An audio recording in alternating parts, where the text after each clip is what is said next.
Okay, it's a great pleasure to be here today, and great pleasure to see you all. I'm Mateusz Gola. I'm originally from Poland, and this talk will be dedicated to brain research on behavioral and substance addictions, and especially on new technologies and new challenges and new possibilities related to these technologies. I will have also another presentation during the lunchtime, which will be more linked to what TP and John was talking about. Basically to ICA and transcranial magnetic stimulation. But let's start here. When I was 10 years old, my teacher asked all of us to write an assignment how the world will look like in 2000, in the year 2000. So everyone was writing about, flying cars and other things like that. But nobody came up with this very simple idea that actually, I can reach to my pocket, and within few seconds I can have an access to any information, any content developed all around the world. And this will be the biggest, the most tremendous, and the most silent revolution in human history, probably. So this is what changed during the last 20 years. What happened? Yeah. We have internet access on our mobile devices from anywhere at any time, and it brings a lot of new content, a lot of useful content, but also we can gamble at any time. We can, whoa, something is wrong with this pointer. Okay. We can play computer games on our mobile devices. We can also watch adult content like pornography anywhere. At any time, and we are linked to all types of social media, also 24 hours, 7 days a week. Okay, so this brings few big questions. How can we use those technologies to improve addiction treatment, not only behavioral addictions related to all these types of behaviors, but also substance addictions? And what is the addictive potential of these new technologies? We all know that it is possible to get addicted to any of them. And the third big question is how to use all other things, like other mobile devices like wearables, or for example, new technologies like transcranial magnetic stimulation to improve this treatment. And also, what can we do to protect future generations, our kids, our grandkids, from new forms of addiction? Okay, so just briefly what addiction is. It's a very persistent brain condition which leads to craving and addictive behaviors. Those addictive behaviors can result in interpersonal dramas and suffering. It can result with personal suffering and also serious health issues. And there's a lot of forms of addictions related to substances. We know them very, very well. And also these new behavioral addictions. It is one of the most prevalent psychiatric conditions, estimated number of people who suffer from addiction is about 9% of general population. We don't know what is the prevalence of new forms of addictions, behavioral addictions. And the cost of addiction treatment and also addiction for the society is tremendous, is huge. It's also a big potential market for different commercial applications, because every year about 11% of people who suffer from substance addiction actively seek treatment. So how does it look like in numbers? It's very small, but if we take this 9% of US population and European population, it's about 26 million people in US and about 27 million people in European Union, and it's about 3 million treatment seekers in each country. The estimated cost of addiction for the society in US, it's about $600 billion a year. It's a huge amount. You can build a lot of walls with this money. But the individual treatment is range from $500 to $20,000 a month per subject, per patient. the dropout from the treatment is also huge. It's about 50% of people, so only half of those who start treatment are able to finish the treatment program. And also there is another, thank you. There is another very serious issue, it's a relapse. So on average, about 65% of people, it's 2/3 of those who complete the treatment, finish the treatment, will relapse during the next 2 years. And the relapse risk varies between different types of addiction. It's the most severe in terms of opioids. Now we heard a lot about opioids because of the opioid epidemic in the US. It's about 80%, and in this case, for example, 10% of people who will relapse will die within the 1 year from relapse. So there is definitely a need for better and novel and more effective methods of addiction treatment, because with these numbers we see that it's effective only for a few percent of people who are addicted. And we need to really improve it. So the current methods are assuming that every addict is the same. And we know it's not true. Because even if we look in the brain, we can see that there are different circuits involved in addictive behavior. So the same problematic drinking behavior can be driven either by anxiety regulation, mood regulation, or very high impulsivity, for example. And the same symptoms may have different causes. So this is important to recognize what is the real mechanism underlying addiction. And there is also, on top of that, there is a lot of other factors, like, for example, external stimuli. The certain places can trigger craving. Certain people with whom we were taking drugs, smoking marijuana or drinking can trigger craving, and also some internal states like stress or, for example, fatigue or anxiety. What happens in the brain of someone who is addicted? We have like very narrow bottleneck of our cognitive system. So our working memory is capable to work on few elements only. It's 7 plus minus 2. And we also don't remember everything what happened. So when the relapse happens, it's already like, broken glass. There is nothing we can do.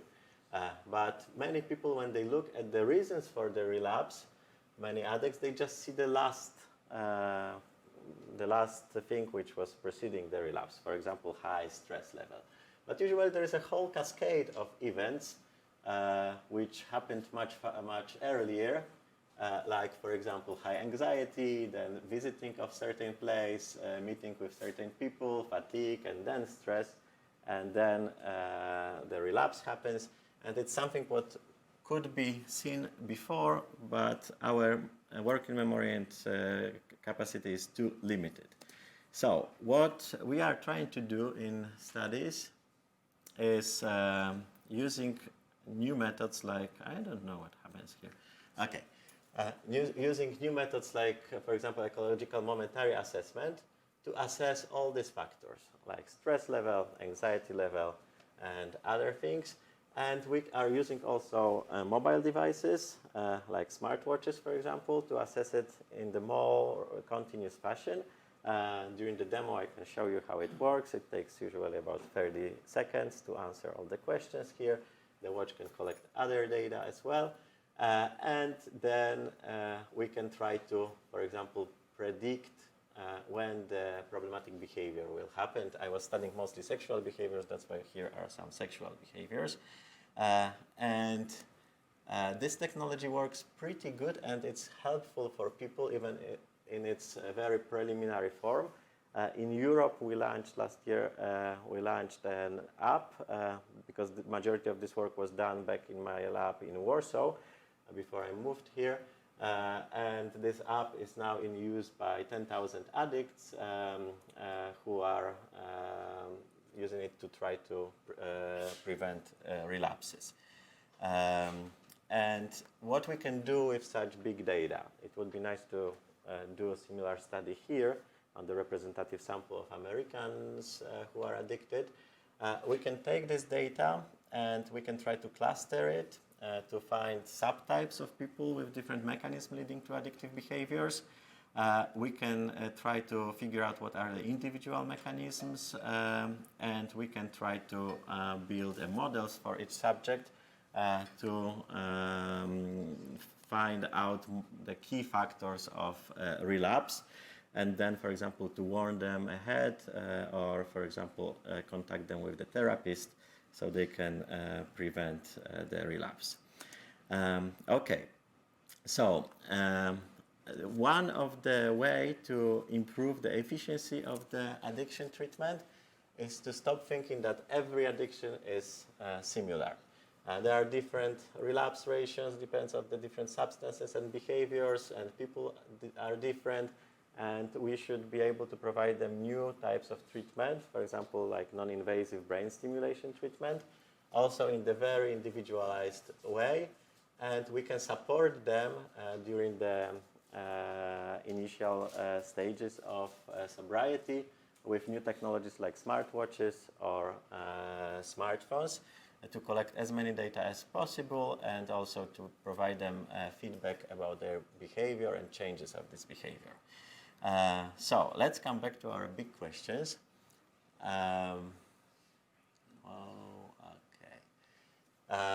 So I already said a few words about how we can improve the effectiveness of treatment. During the lunch talk, I will present more details on transcranial magnetic stimulation for this purpose. But let's move to the question, what is an addictive potential of new technologies, and further how we can protect future generations from that. We actually don't know what is the efficiency of treatment of gaming or problematic pornography use, or a problematic use of social media. There is no research on the effectiveness of treatment, and there is no even official diagnosis for some of these conditions yet. So what I'm doing is ahead of time, at least ahead of the time of American Psychiatric Association or World Health Organization. But we know already what is the prevalence of those behaviors. So in case of gambling, it's about 1% of Americans who suffer with problematic gambling. It's the most studied condition when we talk about adults. In case of gaming, it's 2 to 4% of adults, and about 56% of people in the age of 18 to 50 years old are playing some games, either on mobile devices or computers. And in case of pornography, we have very new data. It's published this year, and those are first data on prevalence. It's 8.3% of people who self-identify themselves as porn addicts, 11% males and 3% of females, and 58% of adults are using pornography on a monthly basis in US. In case of social media, it's a little bit less, but also a lot of people use it on a weekly basis. When we look at teenagers, this looks a little bit more scary because in case of computer games, it's something between 5 and 12% of kids, teenagers who are using computer games in a problematic way. But when we come to pornography, it's about 11 to 12% of problematic users. I'm talking about teenagers who are using on a daily basis. So it's every day or even more than 1 time a day. Yeah? So it's already a problematic behavior for them. And about 99% of kids teenagers had contact with pornography these days. When it comes to social media, there is a huge discrepancy in the data. We don't know for how many of them it's a problematic behavior, for how many not. There is no clear criteria yet. And when we look at the youngest, 7 to 11, then we know that 92% of kids are playing computer games. We don't know for how many of them it's a problematic behavior. And try to guess how many kids in the age 7 to 11 watch pornography on monthly basis. Any guess? How many? 0. 7? 0. 0? Ah, 0? No, it's not 0. It's not 0. So it can be only more, yeah? Okay. So according to our new data, and it's objective data on the real entries on the websites, it's 27%. So it's every fourth kid watch pornography on the monthly basis in the age of 7 to 11. So it's a lot. And when it comes to social media, we've all seen kids watching YouTube and using other social media. I decided to study this topic, especially pornography use, because I thought it is very important, socially important. My colleagues were telling me don't do it. I had to quit the clinical job to focus full time on research. But sometimes you just know that you need to do something, and I did it.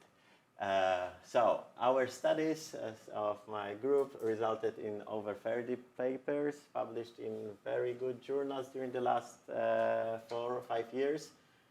They are highly cited because they are socially important. And also, there's some, okay. There is a lot of press releases on these papers, and there is also a lot of information in the popular science media on this topic. So the topic of pornography use also was a topic for the high-profile movies like Shame. If someone didn't see it yet, I really recommend it. So it shows that this is socially important topic.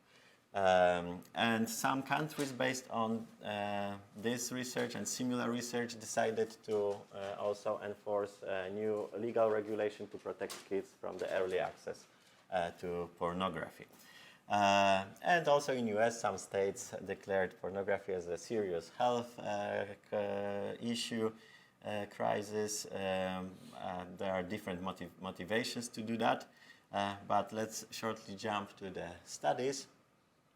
So basically, what we've shown in our studies so far is that problematic pornography use, we were studying only adults, resembles other addictive behaviors like pathological gambling, which was recognized as an addictive disorder, and involves similar brain regions to substance use disorders like cocaine use disorder or alcohol use disorder, and so on. We also showed recently that there is a decrease in white matter volumetry in the brain and gray matter volumetry in certain brain regions, especially in the dorsolateral prefrontal cortex and right prefrontal cortex, which this region is related to control of behavior. We don't know if it's a pre-existing condition and vulnerability factor for development of behavioral addiction like pathological gambling or compulsive sexual behaviors, or is it something what is a result of these things. And also we conducted few clinical trials with different substances, testing potential avenues for treatment of problematic pornography use and other compulsive sexual behavior. And what is most important is that finally World Health Organization had enough data last year to recognize compulsive sexual behaviors and problematic pornography use as an official entity, official disorder. And now we have official diagnosis, and starting from 2022, people will be able to have insurance-covered treatment for this condition. Okay, so what I'm trying to do now, and if there will be a funding for that, it would be my dream to start such line of research, is to focus more on how kids are using new technologies. So far, I was studying only pornography use, but it's important to study other things like use of computer games, use of social media, and so on, and how does it influence brain And as I said before, there's a high popularity of pornography among kids. The average onset of pornography use right now, it's about 10 years old. It's the same as the onset of use of the first smartphone. 6 years ago, it was 13 years old. Now it decreased to 10 years old, so it's decreasing very fast. Probably in the next 5 years, it can be 7. So it's important to really do something pretty fast. And we know that about 12% of 12 years old use pornography on daily basis or weekly basis. Here is weekly. It's an older study. Now there is more of daily users.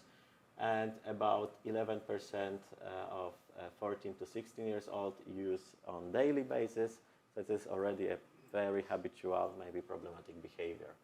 And what I've shown recently is that during the last 10 years, the popularity of pornography use mostly increased among the youngest, 7 to 9 years old, from 10 to 25%.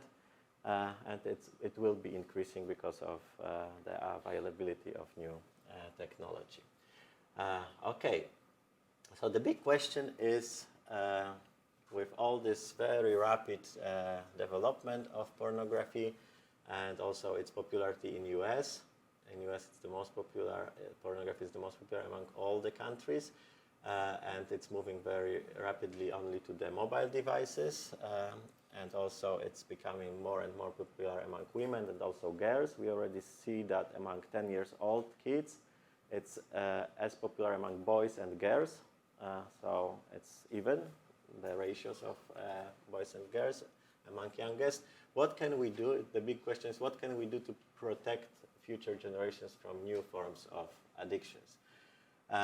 First of all, we can conduct very systematic research on how kids are using this technology. What are the motives and how aware are they about the problematic use? There is no funding from the governmental agencies for that. Because those are not official disorders yet, so there is no funding for this. So we need to find the funding from other sources. I was lucky to find such funding, but for this project I don't have it yet. So if anyone is willing to help, it will be great. The second thing is to develop some methods to develop some methods to be able to identify individuals, kids who are in the high risk, and to develop another set of educational programs and methods to help them and to provide some early prevention so they will not fall into this very addictive pattern in the very early age. Also, what is pretty interesting is that we don't see problems with gambling among teenagers and kids. Why? Money? No money. That's a good thing, yeah. But teenagers have money, Scott. Yeah, they have some pocket money, and there were problems with gambling among teenagers in UK, for example, and other countries. But there is no problem anymore because there are legal regulations which enforce very effective verification of age. So if you want to gamble, you need to show your ID. If you want to gamble, you need to verify your age online, yeah? If it's an internet casino, and so on. There is no such regulation for example, pornography. UK is the first country which is trying to enforce it this year. It's a very simple technology. Poland may be the second one. Maybe Israel will be a little bit faster. But I believe, we should work on delivering enough data and also putting some pressure on politics to develop good solutions to protect kids from the very early access. Because 7 years old, definitely it's too early. We can discuss it should be 18 or 16 or whatever, but definitely not 7. Okay, so this is basically it on addiction. It's a little bit different topic than others, but this is the whole team which was working on these problems with me. But during the lunch break, I will tell more how to use all the excellent technology which was presented during the previous talks and developed, which was developed during the last 20 years at SCCN. to stimulate brain in the way which helps to treat many different disorders, among them addictions and behavioral addictions, which are in the very early stage of research. Thank you so much, and see you later.